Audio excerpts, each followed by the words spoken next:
Good afternoon, good evening. This is Jarrell, and we're back with Barbecuing Sacred Cows.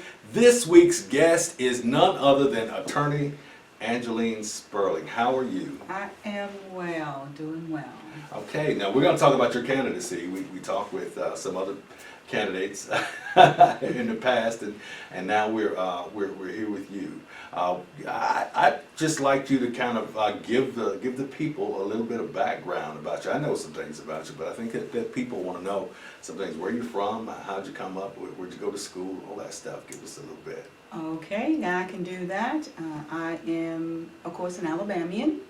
I've had the opportunity to live in many places, but I'm an Alabamian. I was born in Southeast Alabama, Enterprise, Alabama, to be exact, the home of the boll weevil. That's where my wife is from. Really? Enterprise, sure is. Yes, the mighty, mighty wild. Down there in the wiregrass. Yes. So you're not a city girl, for real? Oh, no, I'm a country girl. Okay. I'm a country girl with roots in the city. Okay, well, you know, Birmingham's not really a city. For y'all that didn't know, Birmingham is really A big town? a big town. Yeah, big town. Like that, It's a nice big town. My paternal ancestors are from Jefferson County, yeah. Okay. over in the Jones Valley, Powderly area. My maternal grandmother, great-grandmother, that's where they're from. So that, because Birmingham's only been here since 1871, That- so that would have been, they would have been right there in the middle of the steel boom. They were, and not just in the Powderly area, they migrated over to what we call Woodlawn, where some of them farmed some of the land back when it was called Wood, Alabama. Of course, when you grow up, children sprout their wings, so when my grandmother at about 14 years old, she left Jefferson County and moved to Southeast Alabama. Okay. And so there she raised her family, and that's where I'm offspring from, Jefferson County via Geneva, Coffee County. Okay. All right, so you came to Birmingham, Yes. and you went to school. I went to school at Enterprise State in Enterprise. Okay. I went to Wallace College, nursing, and then to Troy University, nursing. You were nursing. Yes. You were nursing. Again, my wife was she's a nurse. Wonderful things happen out of Southeast Alabama. Absolutely, absolutely. I'm happy. So when my daughter got a certain age, I decided that I wanted to spend a little bit more time with her at home because I was working graveyard shift, 11/7. So I went back to school, and there I received a degree in computer science. Computer science. Yes. I mean, you're just all over the place. You gifted. I would say gifted. I would say I know how to take a circumstance and change it for the betterment of myself and those around me. That's a good quality to have, right? It is. It's called perseverance. Perseverance. Mm-hmm. All right, so you went there, and then you, where'd you go to law school? Birmingham School of Law. Birmingham School of Yes, Law. yes. I came to Jefferson County via U.S. Steel. Okay. I was offered a position to migrate their computer systems once I graduated from college for the third time. Okay. And I've been here ever since, and that's been over 35 years ago. So you're heavily degreed. You said I have some. graduated for the third time. I have some letters behind my name, but Okay. I think the most important one is what my grandchildren calls me. They call me Mila. Okay. Mhm. Okay then. Okay. So you went to Birmingham School of Law, and then you started practicing. Yes. Where? I started in private practice. I've always been in private Oh practice. wow. I have taken the skills that I had when I moved to Jefferson County as an independent contractor. So I've been self-employed or as an independent contractor or ran my own business for almost 40 years. The real entrepreneur from the get. Yes. Yes. Absolutely. Mhm. Okay, well, let us know. Tell us, you've been in practice, you've been working in the area of probate, right? I have. Okay, which is an important field particularly for black people in the city of Birmingham. It matters a lot if we, as a people, black people, any people, want to ensure that the property we own is passed from one generation to the next generation without a lot of legal intervention. Then there are some things we can do up front. We can actually do some estate planning. And by doing estate planning, we can dictate who will inherit those pieces of property. And property is valuable, and property is an asset, and property can grow in wealth. So, and it's a major way of, black people are seem like recently learning, the value of property is, it's in your ability to pass wealth down. It is. Right, and when you have not passed that wealth down, a lot of what our communities look like today is based on people really not knowing that their property was valuable. In fact, I was in an interview with councilman, one of the city councilmen here recently, and one of the things that has happened is that because those lots that have been parceled the way that they've been parceled in 25-foot across the front, a lot of people still own those properties. They can't do anything with them because it's illegal. You can't build a house on you can't build a house on a 25-foot front lot. Not now, yes. Right, so they're owning property that is valueless to them because they can't do anything with it. So some of it is being passed down, but then some of it, because people couldn't do anything with it, they abandoned it. And so we have a lot of abandoned lots in the city of Birmingham as a result of that.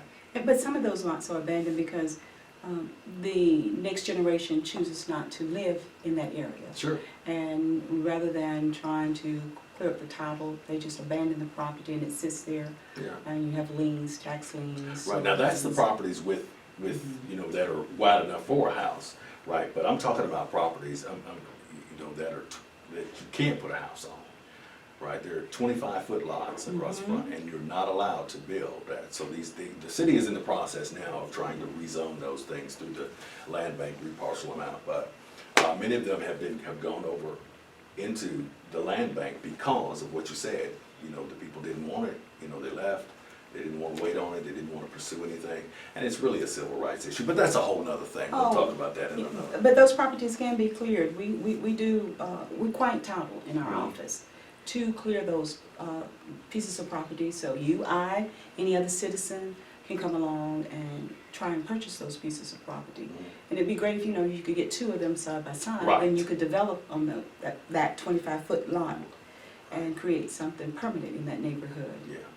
So you've been working in probate for how long now? Oh, over 13 years. Okay, over 13 years, helping people in the areas of wills. Will contests, conservatorships, guardianships, helping individuals who may be committed involuntarily for some type of mental illness, for children who need guardians. So probate covers a vast... Quite a bit. It does. And also in probate is where we deal with the property issues that faces individuals. So did you enjoy that? I do. I enjoy especially the aspect of clearing up a piece of land that someone can take and pass on to the next generation, free and clear. Okay. So your concern for people is well documented, you would say? I would think so. Okay. So what that transitions into, okay, so now we're talking about running for a judgeship in the district court. And we're not talking about criminal court, we're talking about civil court. Correct. Right? And so transitioning from probate to a civil court judge, what made you want to make that decision? I have been working in the civil side for many years as well. I know what a struggle is like. I know what's required to change from one situation to another situation because life circumstances happens to you. So I see these people in court. I've helped these individuals in court with their issues, pro bono.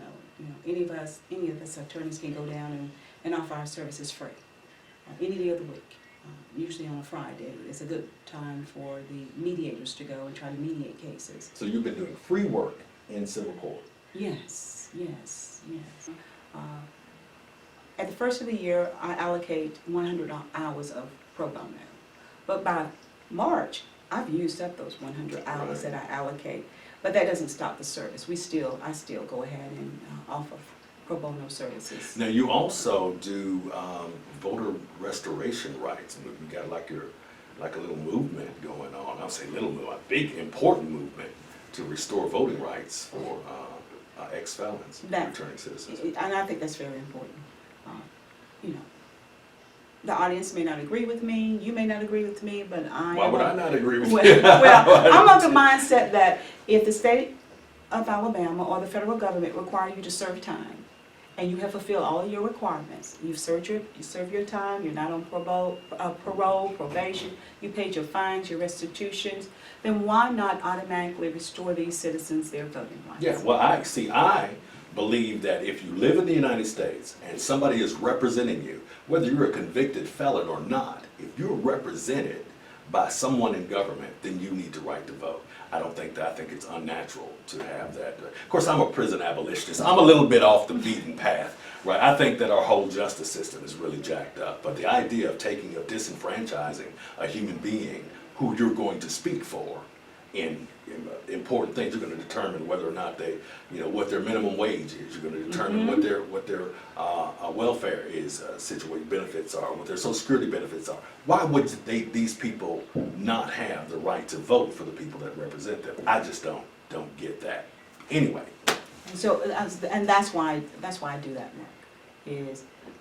It's important to me that everyone have the opportunity to voice their concerns, speak their voice. Amen. And the only way I know, the best way I know for all citizens to do that is to be able to vote.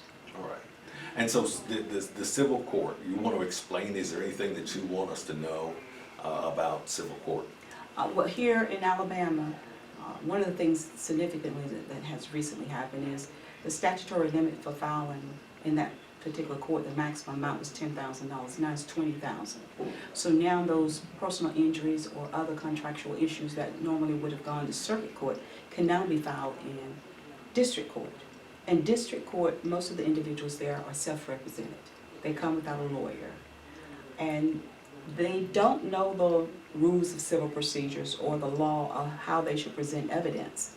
And so what we need is someone who's knowledgeable enough to guide them through the process, but without giving them legal advice. And so that's a thin line that the judge in that particular seat would have to walk. And that's one of the advantages, I think, by being a neutral, a mediator, that I could bring to that bench. Also, that's the court where what we call unlawful detainers, evictions. Those types of cases are seen in that court. I often reminded of one case that I was involved in where a young man was suing because the dry cleaner had destroyed his suit, and that suit was given to him as a gift from his grandmother. So he wanted to be reimbursed for the suit damage that he believed that the dry cleaners has caused. So those are the type of cases that are heard in that court as well. Okay. Credit card, credit card payments that consumer may owe to a credit card, to First America or some other credit card lender. So those are the kind of cases. Okay. And so this spot has been vacated, or is there is there an incumbent? Currently the position is being held by an appointee of the governor. The former judge that was in that seat, Judge Bobby Bynum, retired from that seat, and the governor appointed someone to hold that position until we could have the election. Okay. So let me ask you this. This is and we're going to play a game after this. What is it that separates you, or anything in particular that you would like for people to know that would separate you from the others that are running in this race? No, I can't answer that. I mean, I'm sure the other candidates. If you were Donald Trump, you could. I'm not Donald Trump. I am Angeline Sperling. That's right. I am not Donald Trump or anyone else. What I can bring to the bench, can bring to the bench is 13 years of experience of litigating, not just practicing law, but actually litigating cases. Okay. So I've seen the bench as a defense attorney, as a plaintiff attorney. I've seen the bench as a judge, sitting as a special circuit judge and district court judge appointed since 2015. So I also bring to the bench the skills as a neutral. I have been a neutral in mediating cases, from family law cases, divorce cases, to personal injuries, to estate disputes, will disputes, since 2009. So that neutral skill is very important, because that's what a judge has to be. Okay. A neutral individual capable of truly listening, and then after listening, laying that information, those facts, against the law, rendering a decision, a timely decision that doesn't take long have people waiting and waiting for months and years for a decision. Writing that order and letting the families and all of the businesses go ahead and start their new beginning. That's what I can bring to the bench. Tell us then when the election dates are. March 3rd, 2020 is the primary, and that's only a few short weeks from now. So it's very important that everyone go out and exercise their voice, Okay. and you exercise that by voting. March 3rd is the primary, and Yes. November is the general election. Correct. Mhm. And we want as many people out there voting as whoever you vote for. Go vote. Go vote. Exercise your voice. Okay, so this is the game. The game is called This or That. I stole it from another show. Okay. I will not mention whose show that was, but it's This or That. So if you had a choice, this or that, vegan or pescatarian. Vegan. If you had to be stranded on a desert island with one of these two people, Donald Trump or Bill Clinton, which one would you like to be stranded? Neither. I know that wasn't a choice. Hey, listen, I toned it down because I was going to say Bill Cosby or R. Kelly right there. So, okay, we'll leave that alone. All right, so if you had to be stuck on a submarine for a year or stay in an Alabama women's prison for 3 months, which would you choose? Oh, I'll go to the sub.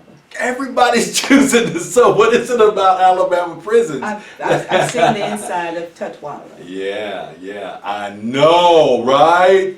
Yeah, so yeah, we need to fix these problems. I know that's not your area right there, but man, we really need to fix these problems. Well, Angeline, listen, is there anything you'd like to say to the people before we go? I would like to remind them that the primary is March 3rd, 2020, and I ask that you go to the poll and you make a very sound decision. And of course, that sound decision would be the right choice, and that right choice would be me, Angeline Sperling, District Court Judge, Place 7. So remember, March 3rd, Sperling 7. Thank you. Hey, I appreciate your time today. Listen, I want y'all to remember that we're going to be having guests on next. I'm going to ask you to come back, and we're going to talk about being black in Birmingham. I have another segment going, Black in Birmingham, 50 years plus years after the assassination of Martin Luther King, and 40 years after having elected our first black mayor. What's changed for the better, what's changed for the worse, and what has stayed the same. So I'm going to ask you to come back on that and talk about that a little bit. Is that maybe after the election? I'll be happy to. That's an interesting subject. Yeah. Okay, so in the meantime, remember that we are sponsored by Numa Gallery, and we're part of the NNP network. That's not necessarily political. We'll be back every Tuesday or Thursday. In between there, you can catch us live, or you can catch us, well, sometimes you can catch us live. Most of these are going to be recorded. But remember that Numa Gallery is a nonprofit organization. We do accept donations, right? Those donations are tax deductible. You can see us on Facebook. You can catch us on well, when I put up the YouTube page, you'll be able to catch us there as well. And we want you to get as much interesting information about the people who are movers and shakers, who are shaping your culture, shaping your government, shaping the decisions, or making the decisions for you in the city of Birmingham. We want to get as many of them as we can talking, so that you can see what they're about. So again, join us next week on Barbecuing Sacred Cows. This has been Jarrell. I'm going to step off the limb now. That's one small step for man, one giant leap for mankind.